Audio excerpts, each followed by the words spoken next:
The match we're going to watch today is going to be Davenport University versus EG. It was the grand final of the ESEA Cash Cup circuit, and it's a best of 3 on Nuke, Vertigo, and Overpass. We're going to be watching the last map of Overpass, and we're going to be watching from Austin's perspective, who on Overpass went 27-19, but sadly they lost this game 16-12. He had an 82.1% cast, 1.4% rating 2.0, and 95 ADR. So let's get right into it and see what happens this game. They're starting here on the CT side. We can go ahead and zoom by. It looks like Austin is just going fountain really quick. Then he's tucking over here for if they go for some playground aggression. Doesn't look like it.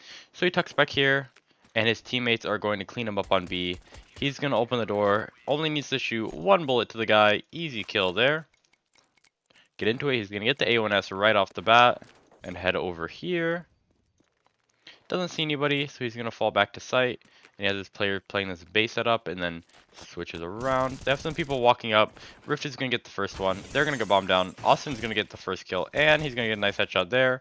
A little bit of missed shots, but he's going to clean them up with the USP. A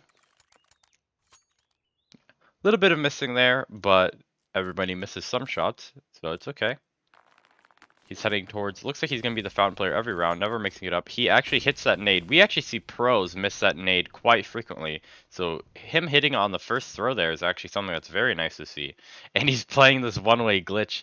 If you guys didn't know, playing behind this thing, from the enemy's point of view, because of how Source Engine loads the map, you actually don't render this lamp when you're peeking this guy. So when you peek that back wall, you're actually not being rendered in. The lamp is not being rendered in. So they think they can hit your head, but when they shoot, they can't. He's going to get shut down by Poden alone, running up there.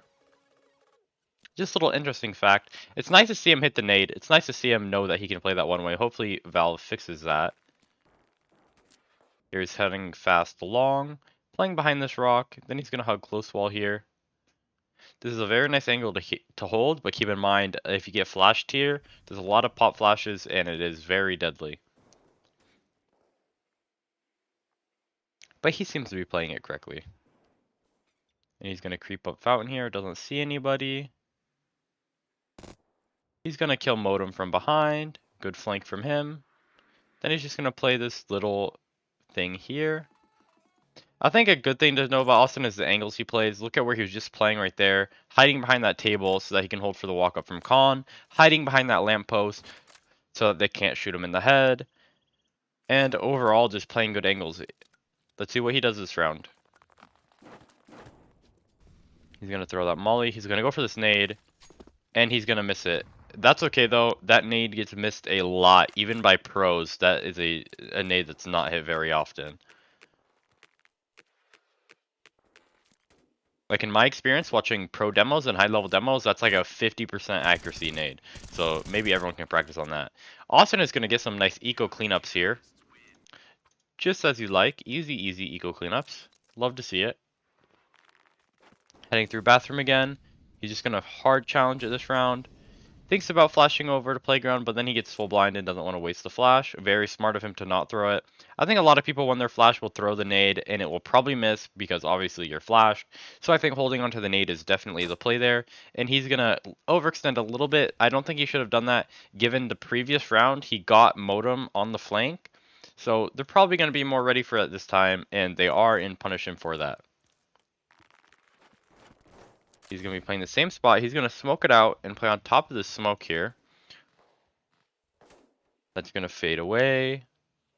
And let's see what happens here. He catches him walking up. He's going to get the first trade, but Ponalone is going to be right behind him for the trade. Maybe I was a little bit slow on slowing down there, but you get the gist of that round. He's going to throw that molly. He's going to fall back, throw some support util to B. And this is the first round we're seeing him go to B. He still has his nade. He's going to throw that out. Let's see a beautiful nade kill. He doesn't get it, but he's going to walk out of the smoke and get the kill to support his teammate. Because his teammate still has barrels control, and they are going to clean up the round nicely. He's going to throw that molly again.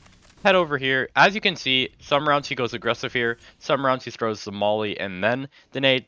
Sometimes he just throws the molly, sometimes he goes long, sometimes he goes with a little bit of long aggression. So he's always playing this bathroom area and this fountain area, but he's playing it different every round. Sometimes he plays closer, more back, more passive, different util setups. Mainly just throwing that molly. Overpass doesn't really allow too many different molly setups. You usually just have to molly that same spot every round to force out the smoke or to stop the aggression. And he's going to play close here in the smoke. He's going to catch Modem coming out of the smoke, but Momo is going to trade that right away. And overall, just about what you would expect in that positioning. He's going to get smoked off here. He's going to play a little bit further back this round, going for these jump peaks. Then he's going to start to scale up again, coming over here to this trash can, and then he's going to scale up once more all the way to party, and he's going to head down con off the information from his teammates. So keep in mind there, he's not just scaling for no reason. He's scaling because his teammates have a lot of contact on B. So make sure you don't just scale for no reason. And we see him hit the nade again, another nade exchange from the T side, and he's going to get Pwn alone pushing the long. He's going to be pushed by pistols. Nice try from him.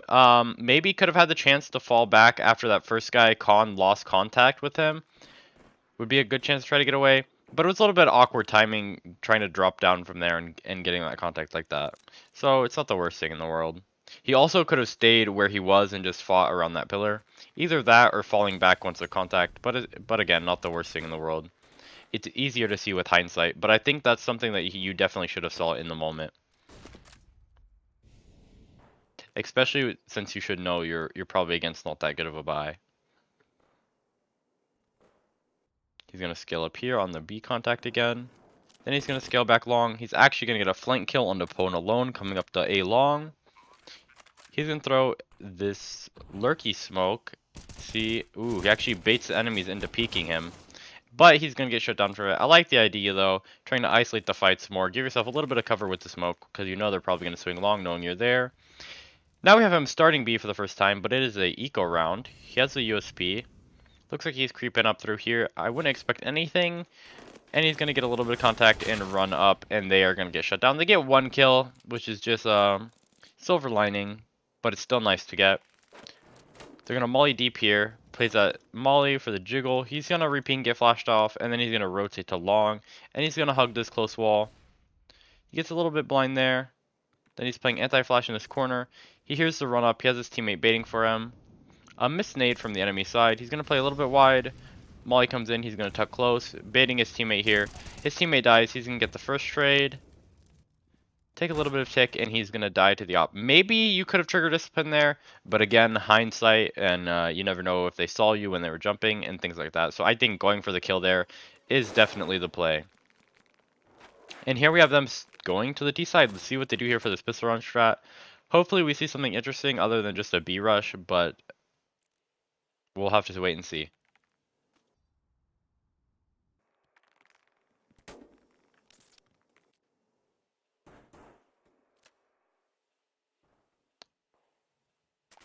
Here we go, just fast forwarding through it a little bit. We can skip here. Skip here. There we go. Now we're on the pistol round. Looks like they're going to be doing some type of con fountain split here. They're going to be walking down silently as well. And just quietly walking up con here. They get contact of 2 in con. Pwn is actually going to rip them apart with the dualies there. Unfortunate. Good pay from Pwn alone. Playing the dualies there is definitely a good idea. Especially on pistol round. And he's going to push long and get shut down by Ben. Maybe playing a little bit aggressive there, but you're on a pistol and you need to get that info, so it's fine that he died there. Really not a problem with that. Now they have the first buy round. They're going to flash out, going towards playground here, holding for the close push. Then he's going to jiggle if anybody's peeking. Doesn't see anybody, so he's going to scale up, clearing close bathroom on the steps. And he's going to start walking up bathroom, making sure all these angles are nice and clear. He's actually going to get a kill onto John G on the site. He's going to smoke that off. He's going to get almost the kill onto Momo, but he's going to get traded through the wall bang. And we can head on to the next round. Looks like they have another buy in here. Mollying deep. He's going to play the same spot again, but this time he's going to flash himself in with the molly as well. So a little bit of different setup there. Come over here. Very nice flash from the B-bomb site. He's actually going to get the blind kill onto Jonji off the crosshair placement, and that exactly is why you need good crosshair placement. He has the crosshair placement, he gets flashed, and because he had the good crosshair placement, he can easily get the kill even though he's blind. It's a great lesson on why you need good crosshair placement. He's going to peek up con and get shut down though.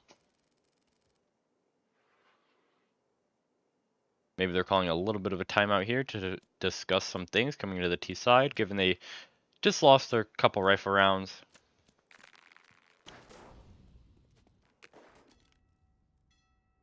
Looks like they're going to go for a B pop late here. Smoke is going to fade. Austin again, a full blind kill. Again, same exact thing as last round. That's why you need good crosshair placement. His crosshair placement is good, so even though he's full blind, he can kill that player. Lining up a pop flash here. A lot of flashes coming through. Momo is actually going to get a nade kill. And there's a molly kill. They trade one Tech 9 kill. And then Momo is going to shut him down with the wallbang through the little bit of wood there. It gives you some mediocre cover, but overall not that great.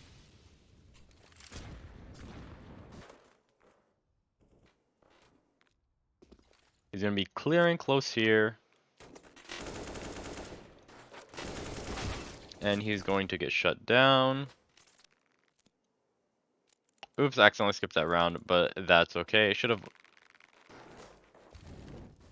have been that interesting of a round. Here I'm playing outside towards playground, facing around here, kind of with the same clearing pattern again, but that's a efficient way to clear out here.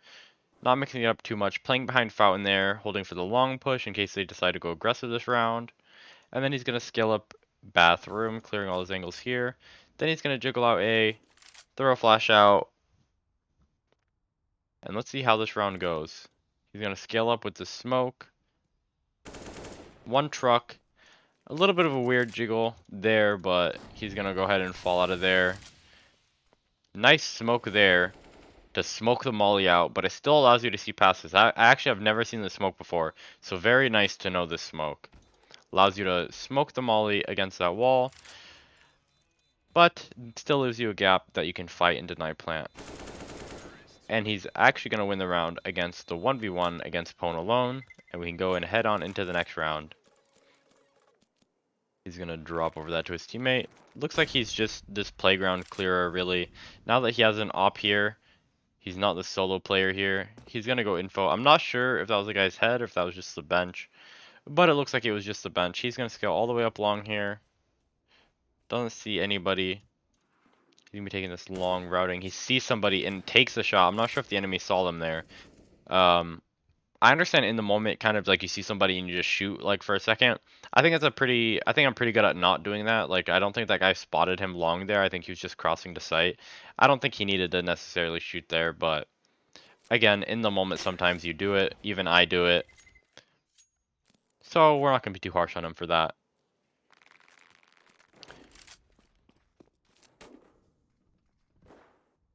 Playing outside, he's going to walk around this smoke. Just making sure that this is clear. And then he's actually getting shut down by Modem playing the close angle. But again, they haven't played that aggressive. That was the first round. So they catch him off guard a little bit there. Looks like they're going towards B here. He's going to smoke this short. It looks like they're going fast short presence. They don't see anybody here. They heard somebody maybe trying to boost. He sets up for a possible boost of his own. But they end up not doing it. Then he's going to get the double entry out of ramp with the support of his teammate's flash and his teammate right behind him. Making sure that water is clear here. Just going for these tight jiggles for the walk up. We have a player short now. He's actually going to get killed by the nade from Pone alone. Very nice nade from him. Looks like they lost somebody, so we're going to have a little bit of time out here. Well, actually, it's right back at it. Maybe somebody just accidentally killed themselves or something. I'm not sure exactly what happened there. We have the same clearing here, scaling with his teammate. Clearing close long.